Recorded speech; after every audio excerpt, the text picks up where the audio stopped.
Well, during yesterday's broadcast of Montana This Morning, we aired a story about the National Outlook on Earth Day. Now, within that story was a single line that suggested reducing your meat and dairy consumption could help the environment. Well, the reporter was referencing a study by the World Health Organization, and we missed the opportunity to counter that argument. That didn't sit well with our viewers, and we completely understand why. And we want to thank our viewers for reaching out to make sure your voices were heard. So Q2 has been a big supporter of the ag industry, with daily ag reports airing during our broadcast for more than 50 years now. So we reached out to the Montana Beef Council's executive director to give us the other side of the story. So she joins us via Zoom this morning. Good morning, Shaylee.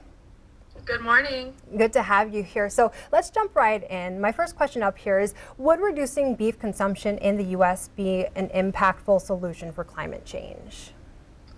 Well, if all livestock in the United States were eliminated and every single person followed an American diet, which is really the extreme end, greenhouse gas emissions would only be reduced by 2.6% or 0.36% globally.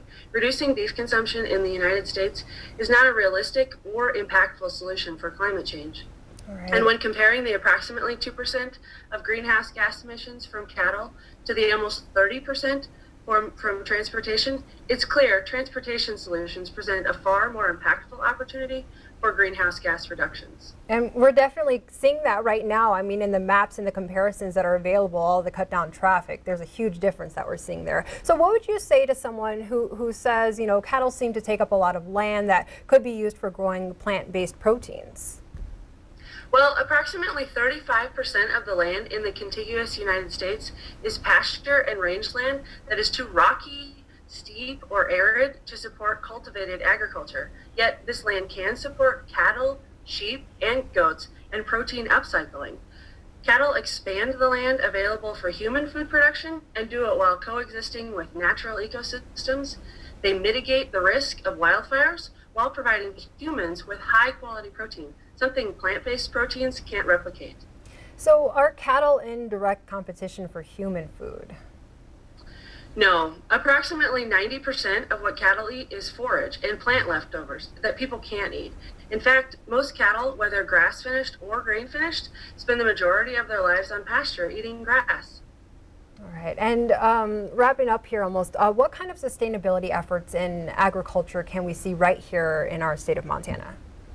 Sure. Each year in Montana, we celebrate the Environmental Stewardship Award winner, and I encourage viewers to check more online and see those stories. Ranchers are the original environmentalists. After all, how could someone be in the business for a century without taking care of the land? It's just not possible. Ranchers take care of the land, they give back to their communities, and provide the comforts of food and fire that we all enjoy every single day. Ranchers are committed to continuous improvement, including producing high-quality protein and beef even more sustainably for generations to come. It's definitely their passion and their life. That's very clear to any rancher or farmer that you meet. So is there anything else that you would like to add before we do wrap up this morning?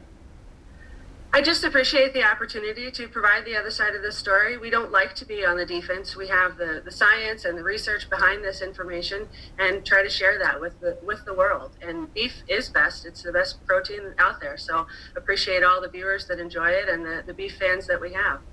Nothing like it. I'm really excited right now because the weather's getting warmer, and any chance I get, I tell the husband to fire up the grill and throw some steaks or burgers on. Jaylee, thanks you so much for your time this morning. We really do appreciate it. You have a good rest of your day. Thank you. You as well. Thank you. We'll be right back after this break.